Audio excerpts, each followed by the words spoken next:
वशिष्ठ जी ने पूछा कि वो कौन देव है जिसकी उपासना करने से प्राणी सब कुछ पाता है और शीघ्र मंगल होता है।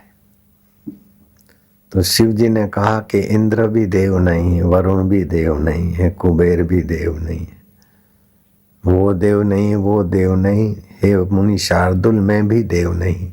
वास्तविक देव सबका अंतर आत्मा है। उस देव में तेरा निमेष जो शांत रहता है उसको जगदान करने का फल होता है।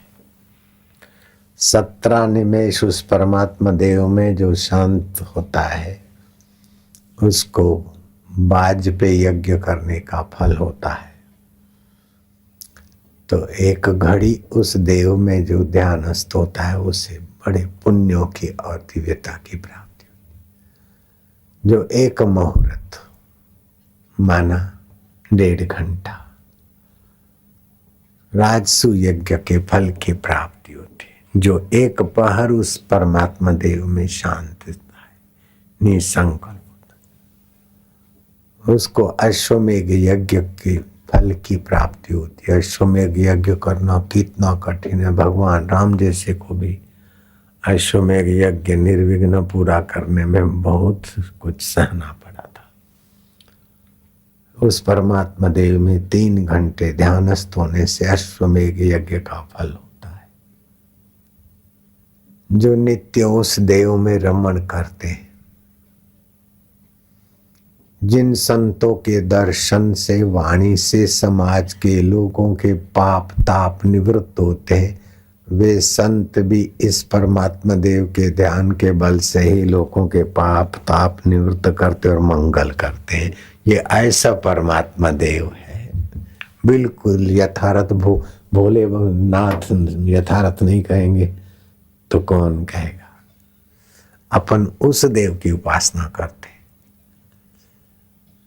जिस देव की उपासना में सूर्य नारायण है, जिस देव की उपासना में बड़े बड़े ऋषि मुनि महापुरुष हुए, जिनकी उपासना और विश्रांति में संसार को पवित्र करने का और उन्नत करने का सामर्थ्य पाए हैं महापुरुष, जिनके दर्शन और वचन से संसारी पाप ताप रहित होते हैं, शोक मोह से मुक्त होने लगते हैं। ऐसे संत, जिन संतों के दर्शन से संसारियों के पाप ताप मिटते हुए संत भी इसी परमात्मा देव में विश्रांति पाकर ही दूसरों का मंगल करते। हम उसी परमेश्वर देव की उपासना करते हैं। आप इसका महत्व समझना। कमर सीधी, गर्दन सीधी और खूब नम्रता पूर्वक प्रेम भाव से श्रद्धा भक्ति से अथ ओमकार मंत्र। अथ ओमकार मंत्र। कई विद्वान अथ ओमकार मंत्र गायत्री छंद परमात्मा ऋषि अंतर्यामी देवता भगवत प्रीति अर्थे जपे विनियोग ओम ओम नमः है। एक धंधा किए हो जाता है। जो पूजा करवाते ने ब्राह्मणों से, उससे तो जो शांत भाव से अपनी टूटी फूटी भाषा में ही प्रार्थना करता है, मुझे तो वो अच्छा लगता है। वो तो एक धड़ाधड़ मशीन टेप रिकॉर्डर का। तो अपन ऐसा नहीं करते। ओम ओमकार मंत्र अथ ओमकार मंत्र गायत्री छंद परमात्मा ऋषि अंतर्यामी देवता। मेरे अंतर्यामी देवता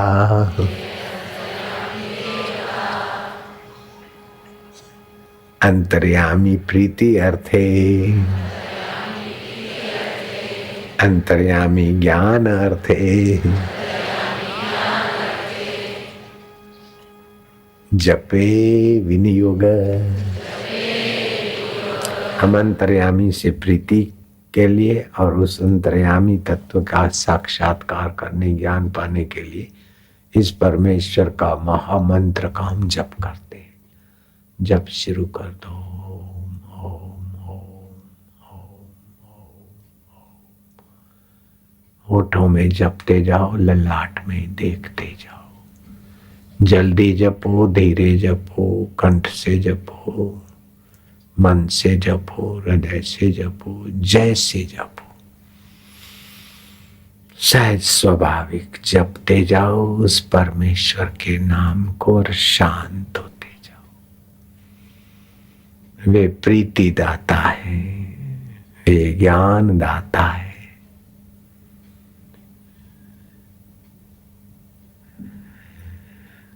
वे बुद्धि के प्रकाशक प्रेरक दाता है,